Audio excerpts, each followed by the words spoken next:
Hello, my brothers. Today I want to talk to you about homo intuition.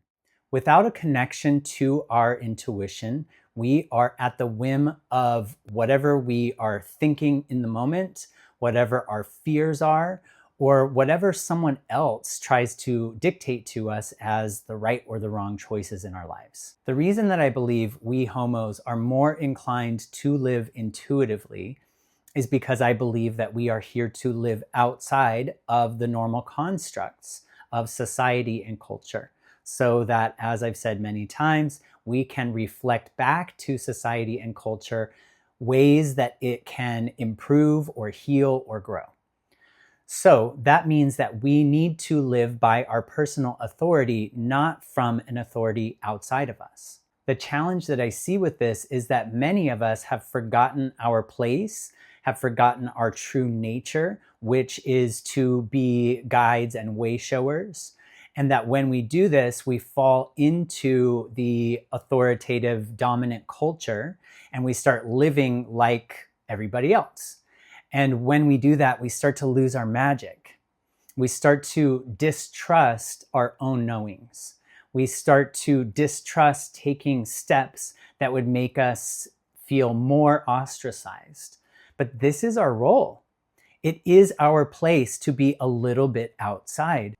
If we can get more comfortable with our place outside of dominant culture, then we can move towards our gifts. We can use our intuition, which takes some practice. I'm going to talk about this in a second. We can use our intuition to be self-led and guided. So to truly live in an intuitive way, we need to build that sense of trust, self-love, self-compassion, and rightness within, so that we get to this point in which we know that who we are inherently is not wrong or bad. If we are walking around with a lot of unhealed shame, or we are walking around with a lot of unresolved self-hate or self-judgment, all of those things will interrupt the flow of understanding and listening to our intuition. So the long game is true, deep healing. If you haven't already checked out Lifted Love, which is my 21-day subconscious self-love reprogramming, that program is a really good start to getting you into a deeper relationship of self-love so that you can trust yourself. The natural byproduct of loving and respecting ourselves is making choices that are coming from within and not externally. So if you're interested, explore that program in the link in the description. And here are a couple of other ways to practice your intuition even in the midst of healing. Start using your intuition with choices that don't seem to have that much consequence. Should I go to bed now? Should I go to bed a little later? Should I take this route to work or this route to work?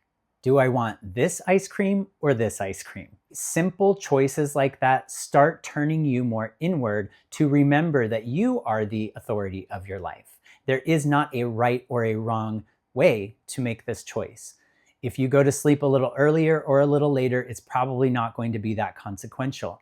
If you eat this ice cream or that ice cream, truly not that consequential. However, you turning your attention inwards and trusting that you know what is right for you, even if it feels a little confusing or like it's not that big of a deal, starts to move the momentum towards trusting and listening to your intuition. For each person, your intuition is going to feel different. For some people, intuition comes in the form of a thought. It comes in the form of a sensation or a feeling in the body, or what we might call as a gut feeling. By making choices that feel inconsequential with your intuition, you can start to pick up on the subtleties of how you personally receive your intuition. Because so many of us are taught that our mind is the place of our wisdom, and we have forgotten about the wisdom that is held in this body, I often suggest for you to make choices based on sensations in your body. So you might close your eyes, take a few breaths, try to drop your attention down into your body by feeling sensations, feeling your heartbeat, feeling what's happening in your belly, However, you start to draw yourself into the present moment, and then you imagine choice A or choice B. And when you consider choice A, what sensations do you have in your body? And then pause. And then if you consider choice B, what sensations do you have in your body? Which one feels more like a yes or more like a no? And then make choices off of this. Every time you make a choice based off of what feels right for you, you develop more self-trust and you start to develop more self-love. This leaves us far less influenced by other people and more able to be in our gifts and be in our purpose. I would love to know how you resonate with your own intuition, living a self-guided life, and where you are in your relationship with self-love.